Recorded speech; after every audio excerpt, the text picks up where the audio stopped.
Halo semuanya, teman-teman pemimpin muda. Kembali lagi nih di SOS, live eventnya Pemimpin ID, Memimpin Dalam Krisis.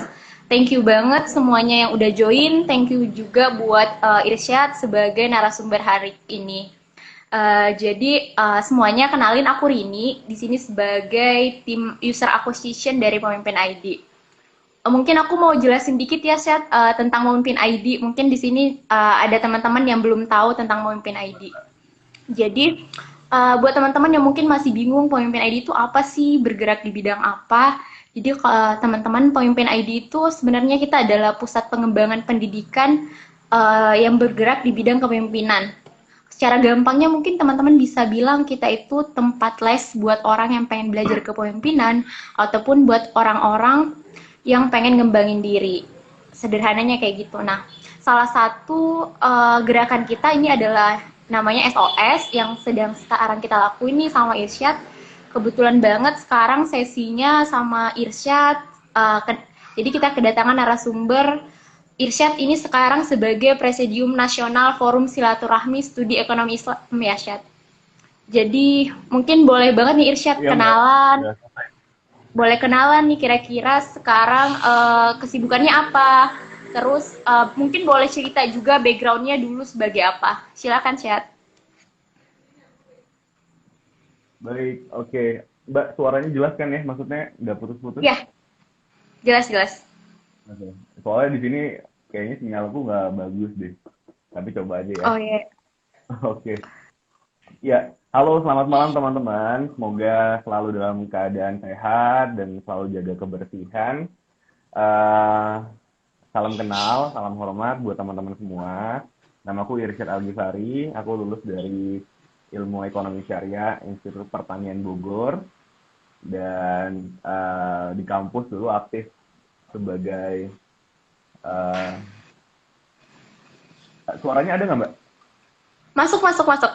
Oke, oke. Dari IPB. Aku khawatir aja. Ya, dulu sebagai duta IPB, kemudian aktif di Himpunan Mahasiswa Ekonomi Syariah, terakhir tahun lalu menjabat sebagai Presidium Nasional FOSE, itu adalah organisasi mahasiswa ekonomi syariah terbesar di Indonesia. Jadi memimpin 217 universitas dari Aceh sampai Papua Barat, gitu Mbak. Oke, kalau sekarang kesibukannya selain di Fosei, apalagi nih Syad? Sekarang aku bekerja di salah satu lembaga negara yang kantornya dari Tamrin, gitu. Jadi sekarang lagi bantu-bantu aja, gitu. Oke, Paling oke. kesibukan itu aja juga sama ya belajar bareng sama teman-teman kayak malam ini, gitu. Oke. BTW kita sealma mater loh, Syad. Aku juga dari anakku juga anak IPB.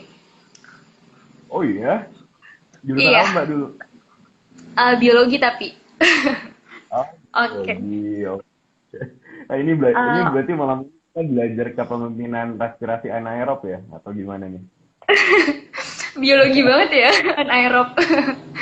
Oke deh. Mungkin buat teman-teman yang baru join, kalau ada pertanyaan boleh banget ya ditulis di chat. Kalau ada yang mau nanya nih sama Irsyad terkait kira-kira gimana sih memulihkan keadaan ekonomi kita setelah krisis sekarang atau dalam menghadapi pandemi COVID-19. Jadi mungkin bahasan kita sejauh ini bakal seputaran tentang itu nih.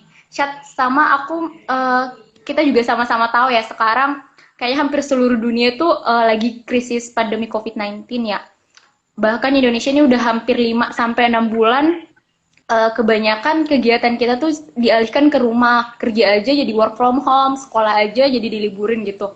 Apalagi ekonomi pasti bakal krisis banget gitu, terjun bebas banget gitu. Nah, dan di setiap daerah kan juga kebijakannya beda-beda ya. Ada yang menerapkan PSBB, ada juga yang mungkin ya dilonggarin aja gitu. Nah, kira-kira menurut Irsyad nih, gimana tentang dilema PSBB ini? Gimana kira-kira untuk keberlangsungan ekonomi di Indonesia sendiri? Wow, ini berat banget ya pertanyaannya. Ini udah kayak jawabannya harus pakai analisis, analisis dan jurnal nih kayaknya, Mbak.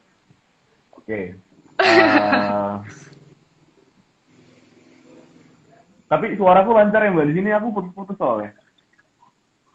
Masuk kok, pas kamu ngomong masuk suaranya, tapi kalau enggak putus-putus. Tapi kalau ngomong lancar kok. Masuk ya? Langsung jawab ya Mbak ya. Oke. Boleh, Eh, boleh, boleh. Gimana harus ngelakuin? Nah ini sebenarnya kalau gue juga jadi pemerintah juga bingung sih Mbak sebenarnya, karena di satu sisi harus menyelamatkan kesehatan masyarakat, di sisi lain harus menyelamatkan ekonomi. Jadi sebenarnya menurut gue PSBB itu adalah jalan tengah, titik temu lah istilahnya kalau dalam kepemimpinan. Titik temu daripada lockdown total kan, kalau total kan otomatis kegiatan ekonomi juga benar-benar mati gitu. Jadi kalau gue pribadi awalnya memang tidak terlalu setuju dengan PSBB atau titik tengah gitu. Tapi setelah berjalan berapa bulan ternyata oh ini kayaknya keputusan yang terbaik sampai hari ini gitu Mbak. Dalam arti mencoba membiasakan masyarakat agar tetap menjaga kebersihan tapi tetap bisa mendapatkan pendapatan ketika dia bekerja. Nah, kalau buat mikronya, buat rakyat kecil kayak kita nih, kita harus ngapain? Yang jelas, ini benar-benar menjadi pembelajaran yang luar biasa hebat bagi semua aspek ilmu pengetahuan menurut gue. Kenapa? Kalau contoh sederhananya tentang finance, yang dulunya kita nggak pernah mikirin kondisi darurat, kita nggak pernah mikirin kondisi krisis, hari ini kita jadi mikir bahwa dana darurat itu penting gitu. Jadi selama kemarin kita ngerasa hidup kita tuh akan selamanya selalu dapat pendapatan gitu. Ternyata enggak gitu. Jadi please, yang pertama hikmah dari COVID-19 ini adalah teman-teman harus punya alokasi dana darurat juga gitu dalam menghadapi krisis. Setidaknya bisa bertahan hidup 6 bulan ke depan tanpa ada penghasilan setiap bulannya. Gitu. Jadi biasanya sih kalau yang single itu biasanya harus punya dana darurat minimal 3 kali dari total pengeluaran setiap bulannya. Kalau yang udah berumah tangga minimal banget itu 6 kali dari total pengeluaran. Gitu. Nah, yang kedua, tadi kita udah ngatur cash flow-nya. Sekarang gimana sih cara buat dapetin pendapatan baru? Nah, ini menarik banget. Banyak banget fenomena bisnis online pada saat pandemi COVID. Jadi banyak banget Ya, tuh betul. kayak data dari YLKI kalau nggak salah, konsumen Indonesia itu meningkat dalam permintaan frozen food Mbak. Jadi frozen food itu ternyata diminati bagi masyarakat Indonesia di tengah krisis. Jadi di tengah pandemi kayak gini teman-teman bisa nyari peluang buat bisnis online gitu. Kalau nonton YouTube-nya Deddy Corbuzier terakhir itu kan bahas tentang bisnis online sneakers kalau nggak salah. Jadi dia bisa dapat pendapatan sekitar 8 miliar tuh Mbak per bulan dari jualan online. Wow. Bahkan yang menariknya itu dia tuh beli barang bekas dari Pasar Santa, dari Pasar Tanah Abang, dari Pasar Senen, kemudian di laundry, belinya Rp100.000, terus dijual lagi di online di luar negeri, kaosnya seharga 15 juta rupiah Mbak. Jadi beli 100.000, dijual lagi 15 juta, kan lumayan. Jadi mungkin teman-teman bisa mulai kreativitasnya dengan menjalankan bisnis online untuk adanya pendapatan kayak gitu. Oke. Aku agree banget sih sama yang sempat kamu mention tentang dana darurat. Aku juga baru ngerasa tuh kayak pas keadaan sekarang, oh iya ya, kayaknya ini emang sesuatu yang sangat penting gitu. Baru sekarang aja ngehnya gitu. Oke. Mungkin aku agak beralih tentang ekonomi dikit ya, Syat lagi. Yeah. Nah, aku sebenarnya juga agak penasaran nih. Kira-kira ini mungkin bisa menurut kamu proyeksi ke depan aja. Kira-kira nih kita di Indonesia sendiri kita bakal selamat nggak nih dari resensi ekonomi gitu? Karena kan ekonomi kita sebelumnya juga tidak cukup, maksudnya ya kita ya di pertengahan lah ya mungkin ya sebelum dengan krisis ini. Nah, gimana kira-kira setelah COVID ini apakah kita bakal terjun nih atau ke jurang resensi ekonomi atau kita tuh bakal baik-baik aja gitu? Kira-kira gimana nih proyeksi dari Irsyad sendiri? Ini berat banget, jujur ini pertanyaannya berat banget karena ini harusnya ditanyain sama Bang Riza Ramli ini kayaknya. Tapi coba jawab deh. Oke. Tanpa adanya COVID sebenarnya kondisi ekonomi kita juga sudah mulai warning lah, udah lampu kuning sebenarnya. Karena dari segi utang aja kita sudah sampai 30% kan, maksudnya rasio utang kita terhadap PDB udah sampai segitu, belum lagi dihitung sama utang BUMN itu juga udah sampai, kalau nggak salah data terakhir 5.700-an triliun gitu. Dan jatuh temponya beberapa utang itu di tahun ini juga ada gitu. Jadi kalau lihat dari itu, sekarang ada COVID ya logika sederhananya aja pasti makin kuat gitu goncangannya gitu. Nah pertanyaannya kita bisa survive atau nggak? Bisa banget survive dengan catatan kita fokus sama produk lokal, Mbak. Jadi ini sebenarnya momentum COVID ini adalah momentum kebangkitan ekonomi nasional gitu. Jadi udah saatnya kita mengutamakan produk dalam negeri daripada produk luar negeri gitu. Dan janganlah kita mendatangkan devisa-devisa dari luar negeri lagi lah gitu. Nah, udah saatnya mengutamakan produk lokal. Ini saatnya kebangkitan UMKM Indonesia. Kemudian yang kedua, kita punya kelebihan yang tidak dimiliki sama negara lain, yaitu adalah kita punya sektor pertanian yang jumlahnya juga besar potensinya gitu. Jadi kalau pertanian kita concern, kita menjaga ketahanan pangan, karena kalau pangan kita nggak ada stabilitas pangan, ini bisa jadi krisis sosial bisa memicu krisis ekonomi bisa memicu krisis politik, dan bisa bubar negara kita gitu. Jadi karena setiap orang butuh makan, kalau orang perutnya kosong itu nanti bisa melakukan tindakan kriminalitas yang tidak kita inginkan gitu. Jadi dalam kondisi ini utamakanlah produk-produk petani juga, sektor pertanian didorong terus, dijaga stabilitas pangannya, jangan sampai terjadi krisis pangan gitu. Dan kemudian momentum bisa nggak kita survive juga? Bisa. Yang ketiga adalah mendatangkan penanaman modal asing luar negeri, nggak masalah, dengan catatan untuk hal-hal yang sektor-sektor produktif dan strategis gitu. Jadi dengan adanya bantuan dana dari luar, entah kita mau quantitative easing atau cetak uang sendiri atau ada penanaman modal asing, diharapkan itu sektor produktif atau sektor produksi yang disuplai atau disuntik dana segar. Jangan sampai dana itu hanya cuma-cuma diterima masyarakat. Karena logikanya kalau uang semakin banyak beredar di masyarakat, sedangkan produk aja kita terjadi kelangkaan, nanti akan terjadi inflasi gitu. Jadi saatnya ini memberikan bantuan modal bagi industri-industri manufaktur dan sebagainya gitu. Jadi kalau itu concernnya dijalankan, insya Allah kita bisa survive dari resesi sih. Kalaupun terjadi resesi, sepertinya tidak sebesar negara-negara lain. Ya, contohnya Singapura lah. Singapura sangat terdampak dari COVID ini menurut gue, karena Singapura model bisnis negaranya adalah sektor dagang, ekspor dan impor gitu. Oke. Sama aku tertarik sebenarnya. Kita kan di sini sama-sama anak milenials lah ya, pemuda-pemuda Indonesia gitu lah bisa dibilang. Kira-kira kalau buat anak muda Indonesia sendiri, kira-kira untuk menghadapi, mungkin sekarang kan belum pasca krisis ya, sekarang sampai nanti di pasca krisis, kira-kira apa nih yang bisa dilakukan sama anak muda di luar sana? Termasuk aku sama kamu juga nih. Yang pertama banget, menahan diri untuk belanja nggak penting. Jadi please untuk tidak mengeluarkan atau spend money yang itu nggak penting banget. Misalkan teman-teman karena ikut tren banyak yang naik sepeda nih setiap Sabtu, Minggu gitu ya, tiba-tiba beli sepeda yang harganya mungkin di atas 5 juta. Sedangkan cash flow kita sebenarnya kalau dikeluarkan uang segitu jadi jadi terguncang gitu keuangan kita. Please jangan ikutin tren, karena olahraga itu nggak harus mahal kok. Teman-teman bisa lari, jogging di depan lapangan, beli sepatu juga bisa, sepatu UMKM harganya paling 150.000 sampai 200.000. Itu udah buat sama-sama keringetan dan sama-sama sehat kan. Esensinya kan adalah berkeringat dan olahraga.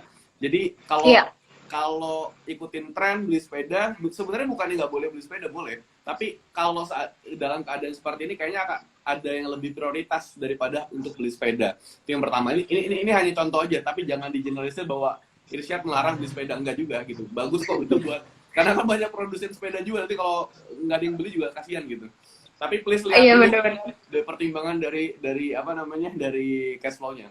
Kemudian yang kedua, tadi kita harus punya skala prioritas, ya spendingnya harus sesuai kebutuhan. Yang kedua mungkin sudah mulai mulai refocusing anggaran. Jadi sudah mulai realokasi ulang gitu, yang tadinya porsinya sekian-sekian mungkin komposisinya diubah gitu. Mana yang lebih prioritas saat terjadi krisis gitu. Yang ketiga, sebenarnya ini pas banget buat investasi sebenarnya kalau dalam krisis, karena semuanya lagi pada turun, tapi jangan nafsu juga. Nanti uangnya cuma ada 10 juta, investasinya 9 juta misalnya, kan kita nggak punya uang. Nggak bisa hidup nanti. Nggak bisa hidup, bener banget.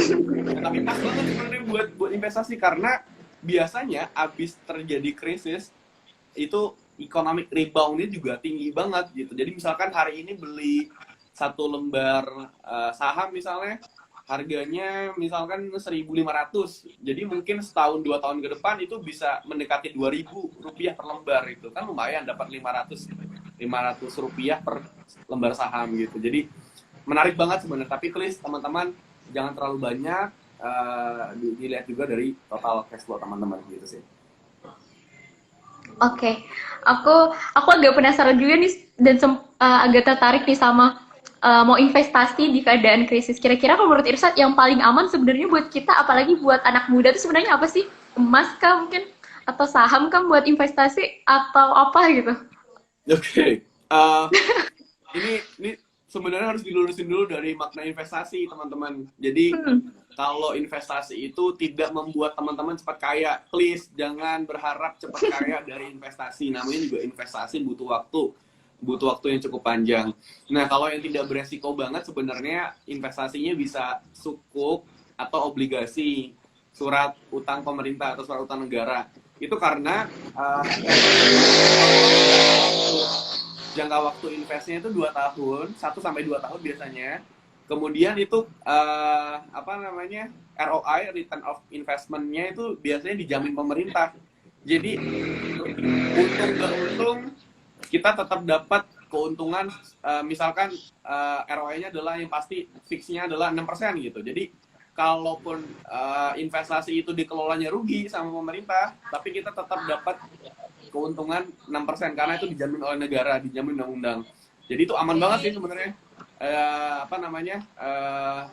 Bisa bantu kita banget, karena sekarang udah tren banget. Teman-teman bisa buka Instagramnya DJPPR, Kementerian Keuangan, itu banyak banget informasi tentang sukuk retail, obligasi dan sebagainya gitu. Kemudian kalau yang sudah mulai pengen ningkatin adrenalin, teman-teman bisa coba saham syariah, kemudian yang berkaitan dengan pasar modal gitu. Tapi itu juga please hati-hati, jangan langsung banyak. Biasanya coba aja dulu 1 juta misalnya, 200.000 apa-apa. Yang penting investasi itu intinya adalah tentang keberpihakan terhadap negara. Jadi jangan terus-terusan teriak-teriak anti asing, tapi teman-teman sendiri nggak mau membiayai negara ini gitu. Karena kita malu sama bahasa Jepang itu pemerintahnya utang sama rakyatnya gitu. Dia nggak utang sama luar negeri gitu. Jadi ini udah saatnya kita mencintai negara dengan cara investasi sih. Oke, aku dapat pencerahan baru nih dari Irsyad tentang investasi. Ini ada pertanyaan nih dari Gio Aprinaldi. Kak, gimana pandemi gini kondisi investasi syariah gimana ya? Misal pada saham syariah mampu bertahan kah? Sebenarnya mau saham konvensional, mau saham syariah, kalau krisis pasti terdampak. Jadi please jangan ada stigma kalau syariah udah pasti untung, syariah udah pasti nggak kena krisis. Enggak, namanya model bisnis ya tetap sama gitu. Yang ngebedain cuman aspek berkahnya aja tadi gitu kan.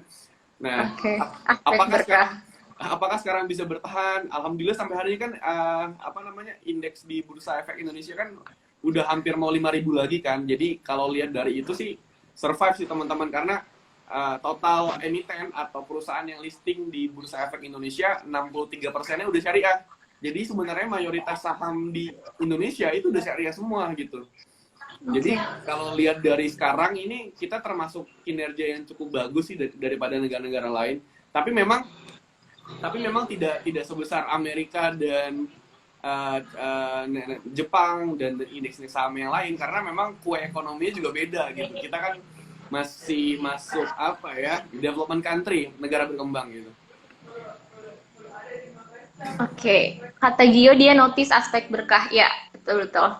Yeah. Oke, tadi di tengah pembicaraan kamu juga sempat mention tentang pada akhirnya saat krisis ini banyak banget yang udah mulai usaha, udah buka bisnis ya. Aku Ya. agree juga karena emang ngelihat sekarang jadi banyak nih entrepreneur ya, lihatnya udah pada eh, apa ya, kreativitasnya kalau menurut aku muncul ya di saat-saat krisis ini. Kita dipaksa untuk bisa survive dan nggak bisa kemana-mana, terus juga pendapatan yang semakin minim. Nah, kira-kira tapi nggak memungkiri juga sebenarnya penghasilannya eh, pasti nggak bakal sama gitu dengan keadaan normal. Nah, kira-kira kalau menurut pandangan kamu gimana sih nih buat para entrepreneur-entrepreneur yang newbie gitu bisa kita bilang?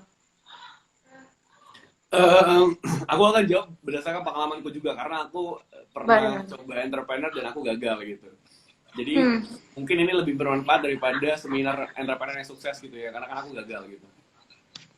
Jadi please yang pertama kali yang dilakukan untuk mencoba apa namanya berusaha atau wirausaha, riset pasar dulu penting banget sih. Riset pasar itu dalam arti apakah ada demand terhadap barang yang kita jual gitu. Jangan sampai teman-teman udah jual, udah modalnya besar, produksinya banyak, tiba-tiba demand-nya nggak ada permintaan dari konsumen gitu. Itu pernah aku lakukan gitu. Dan yang kedua, sekarang ini kan mayoritas konsumen kita kan adalah millennials. Millennials itu nggak mempan, nggak mempan dengan cara direct selling kalau menurut gue. Jadi nggak cukup lewat direct selling kayak temennya ngajak ini beli dong, nggak. Justru dia tuh sebenarnya lebih curious dengan value atau message dari produknya gitu. Setuju. Dan kalau produk itu berhasil menyampaikan message dan value, dia sama dengan value hidupnya atau apa, relate dengan kehidupannya sehari-hari, dia akan beli itu barang. Makanya sekarang banyak banget brand-brand itu yang menggunakan strategi micro influencer gitu. Jadi apapun yang influencernya pakai itu pasti selalu dibeli. Itu banyak orang yang kayak gitu sekarang. Jadi pendekatan bisnis modelnya udah berbeda sama yang dulu gitu. Nah, jadi dulu sempat gagal ya karena pendekatannya direct selling, word of mouth itu ternyata belum terlalu berhasil banget gitu. Dan mungkin yang ketiga yang bisa dilakukan, jangan sendirian entrepreneurnya. Jadi please berkelompok, berembuk, atau minimal ya 2-3 orang lah gitu supaya ekonominya yang dapat bukan cuma kita doang tapi ada orang lain yang terbantu gara-gara kita gitu. Jadi semangat buat teman-teman yang lagi coba entrepreneur bisnis, gagal aja sebanyak-banyaknya kayak gue. Justru dari gagal tuh banyak belajar sih gitu. Oke. Satu yang aku highlight nih branding ya, branding dari produknya. Oke. Mungkin balik lagi ke dana darurat ya. Aku Ya. masih oke, jangan sendirian, betul. Kata Irsa juga jangan sendirian. Oke, yang salah satu yang aku mention tentang dana darurat sebenarnya juga itu yang tadi sempat kamu mention tentang gimana kita sebenarnya memanage antara kebutuhan dan keinginan kita itu susah banget ya, apalagi anak muda sekarang tuh banyak maunya. Dan sempat nyambung juga apalagi kayak lihat tokohnya misalkan yang ih dia lagi pakai ini nih gue jadi pengen. Nah, itu sebenarnya yang jadi salah satu hal berat kalau menurut aku nih. Kira-kira kalau menurut kamu gimana tips buat menahan dan akhirnya kita bisa memutuskan oh ini sebenarnya kebutuhan gue, ini sebenarnya keinginan gue gitu. Itu yang menurut aku para millennials itu masih sangat susah gitu untuk ngedefine-nya. Sebenarnya tips buat menahan diri tuh nggak ada sih Mbak, karena ini kan sangat keputusan membeli itu kan sangat private ya, sangat privacy banget. Jadi setiap orang case-nya biasa beda-beda. Tapi gue coba jelasin dari pengalaman pribadi aja kali ya. Kalau gue sih untuk menahan diri biasanya ya ini sering banget udah disampaikan di berbagai live dan berbagai momen. Pertama, punya rekening itu lebih dari satu, minimal 2. Yang pertama rekening tabungan, yang kedua rekening sehari-hari. Rekening tabungan buat apa? Jadi kalau masuk gajian, teman-teman udah kerja, pendapatan itu masuk langsung ke rekening itu. Dan please cari bank yang nggak terkenal supaya nggak ada mobile banking. Gitu. Sebenarnya ya hampir semua bank udah ada mobile banking sih, cuman yang definisi nggak terkenal itu supaya akses buat narik ATM-nya agak sulit ya, karena mungkin ATM-nya jarang gitu. Jadi teman-teman narik uangnya tuh jadi jarang gitu. Itu yang pertama. Yang kedua, rekening buat sehari-hari itu dipasin aja uangnya dengan total kebutuhan. Kira-kira udah di forecast tuh, udah direncanain 1 bulan kira-kira bakal ngeluarin berapa. Jadi alokasi ke savingnya aman, investasinya aman, pengeluaran sehariannya oke. Nah, terus kalau buat sehari-hari gimana nih? Nah, teman-teman usahakan cashless. Jadi kemana-mana kalau bisa uang itu, misalkan nih mau kerja ke kantor hari ini, ya udah narik uang sesuai dengan total pengeluaran hari itu aja. Misalkan total transportasi sekian, total makan sekian, udah cukup gitu aja. Jadi uang yang di dompet cuma cukup itu. Misalkan ada porsi buat sedekah misalnya atau buat ngasih orang, itu juga udah ada di alokasi. Jadi jangan lebih dari itu. Karena kalau lebih dari itu, misalkan teman-teman naruh di dompet 1 juta misalkan, itu saya yakin 2 hari habis itu. Beneran. Jadi hilaf juga. Iya sih. Bawaannya tuh kayak Sukai masih ada nih duitnya gitu. Iya, ngerasa paling kaya di dunia gitu, bahkan habis gaji gue kaya Ryan dan jalan di tentengan kan kayak mau beli barang tuh asal tunjuk aja gitu karena habis gajian. Gitu. Udah gitu teman lewat, teman lama, makan bareng yuk, gue bayarin, gue traktir. Ya, sebenarnya bukannya nggak boleh traktir teman, boleh banget, tapi itu harus ada budgeting dulu di awal gitu. Gitu sih Mbak. Jadi tipsnya gitu. Kemudian mungkin apa ya, e-commerce-nya jangan lebih dari satu aja deh. Jadi iklannya juga nggak terlalu banyak karena setiap hari itu pasti ada notif muncul kan, notif muncul e-commerce kayak ngucapin apa gitu supaya kita selalu belanja gitu kan. Nah itu kalau bisa sih dikurangin. Gitu. Kalau kepemilikan yang mobile gitu, misalkan mobile banking itu berpengaruh juga nggak, Syad? Berpengaruh banget sih Mbak, karena kalau punya mobile banking saldonya banyak itu biasanya hilafnya itu pesan makanan yang nggak bisa ditahan tuh. Kalau malam-malam udah mau pesan makanan online gitu kan, tiba-tiba transfer ke e-money-nya. Nah itu sebenarnya yang sering hilaf tuh kita nggak bisa nantuk karena makanan kebutuhan primer kan gitu. Nah, kalau udah nggak bisa nahan gitu sebenarnya nggak apa-apa sih, yang penting udah sesuai budgetnya dan cari diskonnya aja, cari restoran yang diskonnya 30%, 40% gitu. Oke, Din, ada pertanyaan nih Syad dari Kemala Ayunda. Kak, kalau presentasi pengelolaan keuangan kita normal biasanya kan pakai yang 50, 30, dan 20. Yeah. Kalau yang sekarang ketika pandemi di bagian mananya yang harus kita rombak gitu dan fokus untuk tingkatkan ya Kak? Oke. Yang difokusin apa ya? Yang ditambah adalah aspek savingnya. Jadi aspek pengeluarannya misalkan tadinya porsinya 50%, aspek pengeluarannya jadi 40% misalkan. Jadi aspek savingnya bisa lebih banyak gitu. Jadi karena kalau kita belum punya pendapatan yang banyak, salah satu-satunya cara terbaik untuk mengelola keuangan adalah dengan menekan pengeluaran sih. Gitu. Jadi usahakan semuanya bisa diakalin tanda kutip. Misalkan gue kalau ke kantor itu jarang banget makan di kantin kantor atau di restoran dekat kantor Mbak. Gue selalu bawa bekal biasanya. Sebenarnya bukan pelit, bukan. Cuman ini bagian dari satu menghargai ibu yang udah masak gitu kan. Jadi kita bawa makanannya. Yang kedua, makanannya biasanya lebih sehat karena dikontrol dapurnya. Yang ketiga, bisa nostalgia zaman SD dulu kan. SD kita selalu dibawa Tupperware tuh ya kan. Jadi waktu udah kerja juga coba bawa bekal lagi sih gitu. Tapi boleh, gue juga kadang-kadang seminggu sekali misalkan makan di kantin sekali nggak apa-apa. Itu buat nongkrong, buat sosialisasi sama yang lain gitu. Penting banget sih sebenarnya. Tapi tergantung kita punya prioritas lain gitu. Karena sebenarnya latihan bawa bekal sendiri. Mungkin someday teman-teman yang udah berkeluarga juga dimasakin sama istrinya kan gitu. Biar nggak nolak. Oke, ini ada pertanyaan lagi nih Syad dari Akbar Regesa.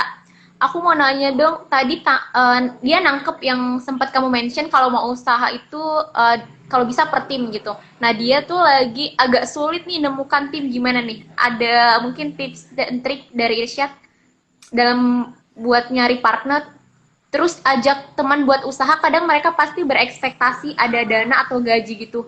Nah, sementara masih awal. Nah, itu gimana, Kak? Oke. Yang pertama, cari tim itu yang bener-bener teman dekat. please jangan orang yang baru dikenal. Jadi kalau teman dekat kita udah tahu bagus buruknya orang itu, dan kalau bisa cerita tentang misi, visi, value-nya itu lebih banyak gitu, karena biasanya kegagalan partner bisnis itu atau partner komunitas, partner organisasi itu karena gagalnya kita buat transfer misi dari organisasi itu. Jadi please diskusi atau brainstorming-nya itu lebih lama di awal. Kemudian ada pendekatan humanis, kayak misalkan kalau di awal tahun itu ditelepon, kemudian dikasih perhatian lebih, perhatian dalam arti untuk dapetin hatinya supaya nanti proses kegiatan yang berlangsung juga bisa berjalan lancar gitu, kayak makan dibayarin segala macam, itu ada pendekatan khusus. Kemudian kalau ada ekspektasi gaji gimana? Ya, kalau orang bisnis itu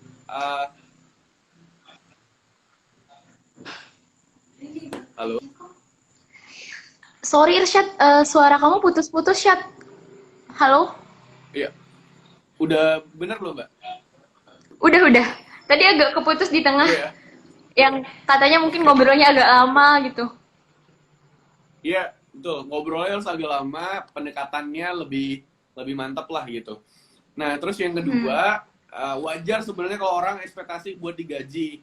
Nggak apa-apa, gaji aja. Kayak misalkan bisnis sesuatu, kemudian kita ada pengelolaan Instagram, harus desain misalkan. Ya kalau menurut gue sih bayar lah, karena orang desain itu kan udah susah payah desain kan, masa nggak dibayar sih gitu. Jadi harus ada apresiasi juga. Tapi ada hal-hal tertentu yang kita bisa negosiasi untuk nggak usah dibayar. Misalkan dia sama-sama ngelola dari awal. Tapi kalau menurut gue, kalau desain segala macam yang butuh pemikiran keras gitu, kayaknya harus tetap diapresiasi sih. Tapi yang jelas tetap sesuai budget dan nggak usah mulai dengan dana yang besar dulu di awal. Karena kalau harus nunggu dananya gede dulu, nggak akan pernah mulai. Iya. Oke. Nah, itu dia nih teman-teman mungkin yang tadi minta tips dari Irsyad, kira-kira kalau mau gimana nih kalau mau mulai usaha, tadi udah dipaparin juga sama Irsyad. Nah, sama aku mungkin ada pertanyaan lagi nih, kalau misalkan buat teman-teman yang pengen mulai di keadaan sekarang ini, kira-kira sekarang ini tuh dari sektor mana sih yang maksudnya cukup mumpuni itu bisa memberikan peluang yang cukup besar gitu buat kita? Sekarang yang jelas sektor pertanian itu pasti sangat banyak demand-nya. Bukan karena gue dari IPB mbaknya dari IPB enggak, tapi karena memang dalam sejarah manapun pertanian itu saat krisis memang selalu menjadi sektor yang sangat dibutuhkan sih. Jadi teman-teman mungkin kalau mau usaha di bidang peternakan, perikanan, sayuran sebagainya itu pas banget, buah-buahan dan sebagainya. Atau makanan, frozen food segala macam. Makanya kan pada saat terjadinya COVID ini kan permintaan terhadap frozen food kan meningkat. Jadi itu bagian sektor pertanian juga. Oke. Mungkin boleh banget nih tips dari Syed tadi buat teman-teman yang pengen mulai usaha bisa di bidang pertanian. Tadi ada juga frozen food ya. Oke. Syed sama aku sebenarnya lagi berandai-andai lagi. Mungkin balik lagi bahasanya tentang ekonomi ya. Kira-kira nih gimana kalau worst case-nya nih nanti misalkan anggaplah saja misalkan di 2020 kita berada di penghujung terus benar-benar terpuruk gitu keadaan ekonomi. Nah, selain mungkin meningkatkan kayak tadi pakai brand lokal dan mungkin juga perbanyak entrepreneur muda dari Indonesia, apalagi nih mungkin yang bisa bareng-bareng kita lakuin gitu. Khususnya sebenarnya targetnya lebih ke anak muda sih, Chat. Oke. Yang bisa kita lakukan selain tadi brand lokal ya untuk pada saat COVID. Iya. Mungkin gerakan filantropi atau gerakan kemanusiaan. Mungkin ini bukan aspek bisnis atau entrepreneur sih. Karena kalau dalam keadaan krisis, menurut gue program keluarga harapan atau program satu keluarga nanggung satu keluarga tuh keren banget sih. Jadi satu keluarga yang berkecukupan atau keluarga yang kaya raya menanggung satu keluarga yang harus dibantu misalnya. Jadi gerakan ini harus dijalankan. Jadi menurut gue ada satu kekuatan di negara ini yang bukan belum pernah, tapi belum maksimal banget dilibatkan oleh pemerintah adalah gerakan filantropi, Mbak. Jadi potensi dana sosial, potensi dana zakat, dana wakaf, dana infak itu sampai 217 triliun lebih gitu. Dan dana kita zakat aja, zakat yang data dihimpun Basnas 2019 itu dananya itu baru sekitar, kalau saya nggak salah, sekitar 7 sampai 10 triliun dari total 260 juta masyarakat Indonesia, 85%-nya Muslim. Jadi logikanya berarti masih banyak yang belum bayar zakat. Masih banyak ya? Banyak banget gitu. Jadi dan pemerintah juga belum terlalu concern dan melihat ini sebuah kekuatan. Coba bayangkan aja kalau lembaga filantropi seperti Basnas, Dompet Duafa, Rumah Zakat, kemudian lembaga-lembaga lainnya itu dikumpulin sama pemerintah, ada tim khusus. Karena bagi gue, Mbak, dalam menghadapi krisis itu gugus tugas itu bukan hanya kesehatan yang harus dibentuk, tapi gugus tugas sosial dan gugus tugas ekonomi. Karena kalau gugus tugas kesehatan aja, sosial ekonominya nggak ngurus, jadi akan terjadi overlap antar lembaga gitu. Jadi kayak datanya nggak akurat, bantuannya akan salah sasaran segala macam. Jadi nggak ada yang terintegrasi gitu. Jadi masing-masing lembaga pengen nonjolin logo-logo lembaganya gitu. Karena gue udah paling berjasa nih buat ngasih bantuan gitu.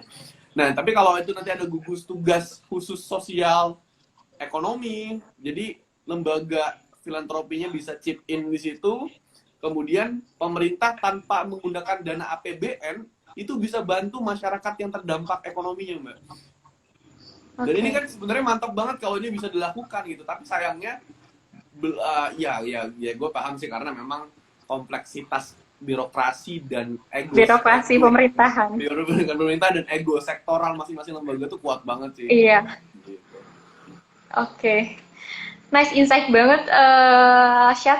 Mungkin buat teman-teman bisa banget yang kalau seumpamanya mungkin yang ada yang nonton live kita dari kalangan pemerintahan atau ASN juga bisa banget ya mungkin disampaikan apa yang udah tadi Syad kasih gitu. Mungkin aku juga kenapa? Tadi istri Gubernur Bangka Belitung tadi ikut live juga, sempat komen tadi, Mbak.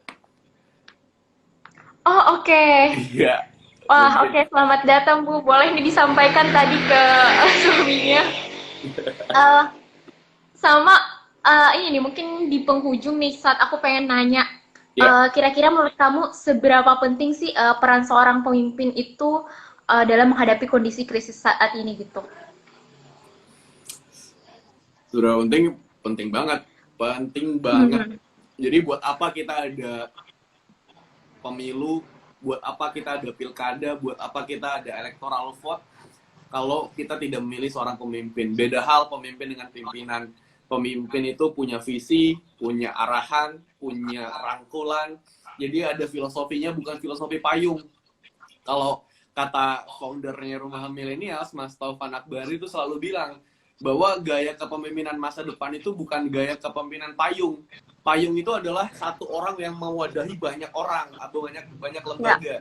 Tapi kepemimpinan yang akan sangat terlihat di masa mendatang adalah kepemimpinan filosofi mangkok, Mbak. Mangkok itu kan kayak mewadahi. Jadi kayak mengumpulkan jadi satu dan akhirnya jadi sebuah kekuatan. Jadi bukan kita di atas semuanya, itu kan payung. Kalau payung kan bosi banget lah. Tapi kalau mangkok itu benar-benar merangkul satu sama lain. Nah, tugas pemimpin saat krisis adalah satu, memberikan strategi plan yang jelas. Kedua, memberikan arahan yang sangat intens dan kontinu. Nggak bisa pakai pendekatan normal birokratis.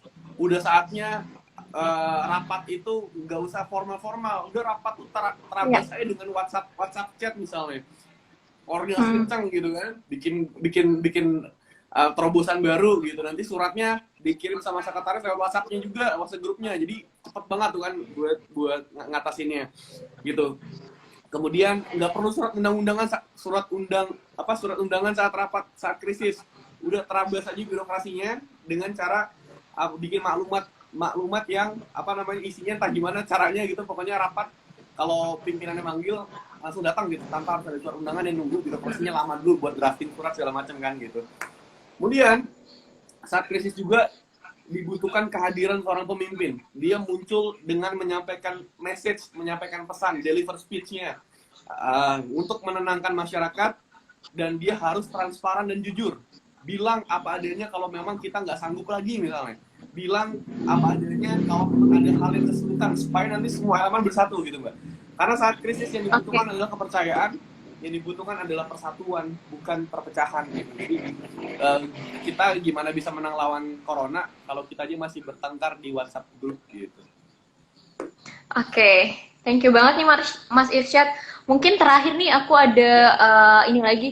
Boleh nih mungkin Mas Irsyad, boleh minum? Boleh silahkan minum dulu. Mungkin boleh pesan dari Mas Irsyad nih kira-kira pesan buat para pemimpin muda di luar sana kira-kira gimana kita bisa menghadapi pandemi COVID-19 ini, gimana cara kita biar bisa survive gitu. Buat para pemimpin muda di luar sana. Oke. Yang pertama yang harus selalu kita lakukan adalah kita harus punya nalar kritis yang selalu diasah. Jadi please kita harus selalu berpikir kritis, critical thinking penting.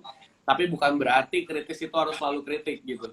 Tapi bukan berarti kritik juga nggak boleh karena kita sudah state sebagai negara demokrasi, Republik Indonesia. Jadi bagi gue kritik itu sah-sah aja dilakukan, apalagi dikritik buat orang yang digaji, yang dibayar oleh uang rakyatnya sendiri dari pajak misalnya gitu.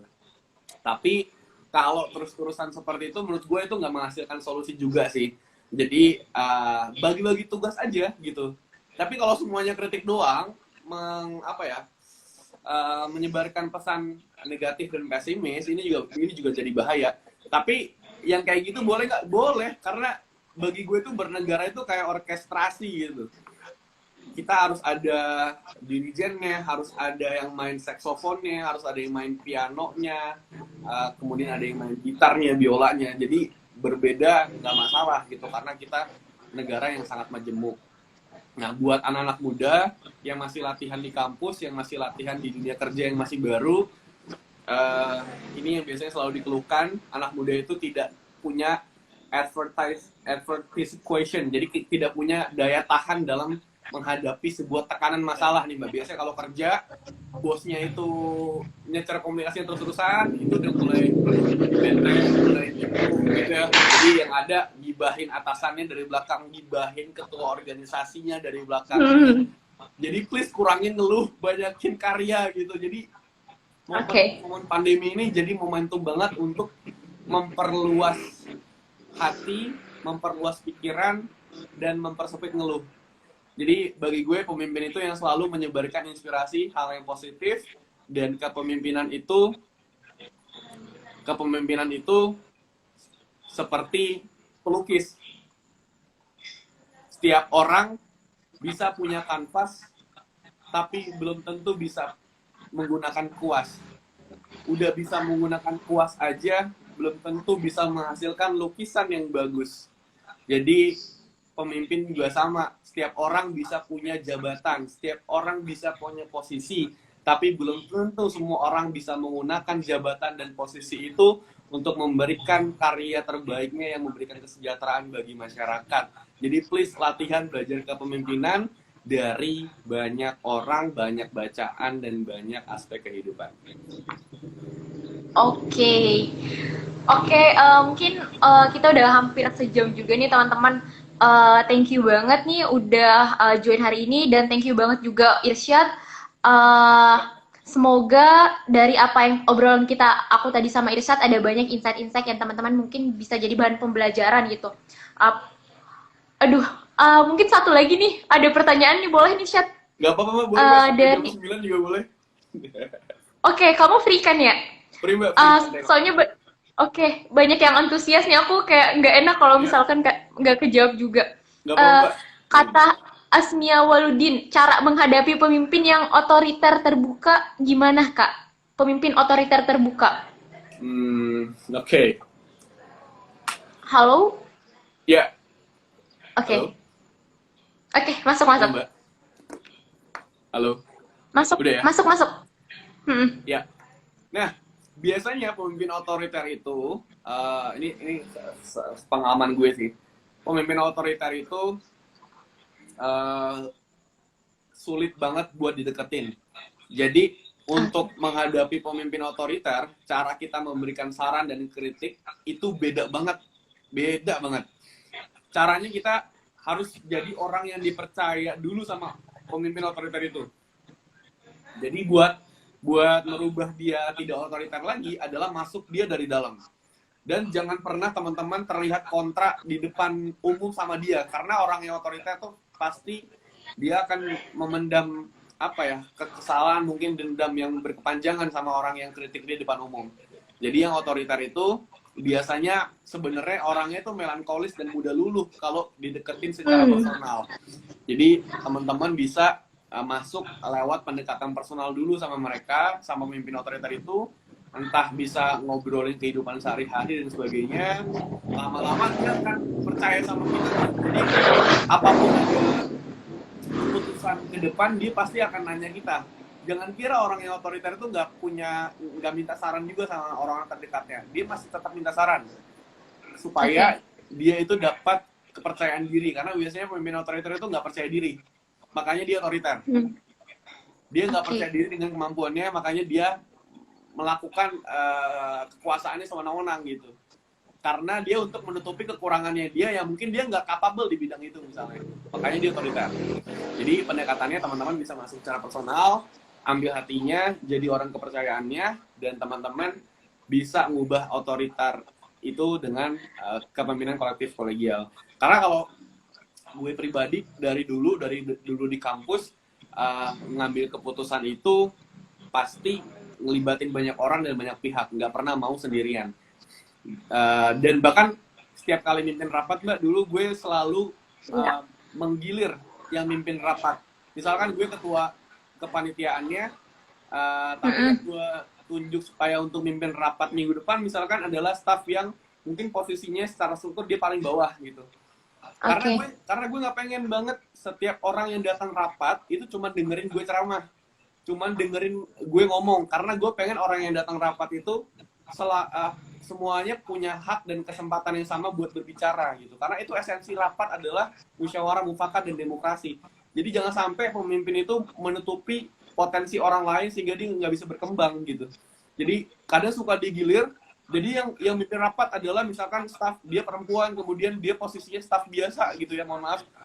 Dan gue sama sekali hanya jadi peserta rapat. Jadi keputusan dia yang ngambil, jalannya rapat dia yang mimpin. Tapi tetap sebelumnya ada briefing dulu sama dia. Karena biasanya itu orang itu bahkan pernah gue coba, dia seminggu itu kepikiran dari mulai dikasih arahan supaya mimpin rapat di depan sampai harinya tuh gemeteran gitu, Mbak, karena itu first time bagi dia gitu. Tapi ternyata banyak orang yang sebenarnya punya potensi memimpin tuh banyak, tapi mereka nggak pernah dapet kesempatan sama pemimpinnya. Nah bagi gue pemimpin itu tentang menghadirkan kesempatan itu buat orang lain bisa tumbuh. Dan alhamdulillah itu berjalan. Dan pada saat dulu kepanitiaan di PB itu rapat 31 kali, alhamdulillah gue nggak pernah terlambat. Karena datang itu biasanya 30 menit atau 15 menit sebelum rapat mulai. Kalau biasanya staff itu nunggu ketuanya untuk rapat, tapi kalau di waktu itu gue nunggu staff gue buat rapat gitu. Karena bagi gue kepemimpinan itu tentang melayani sih.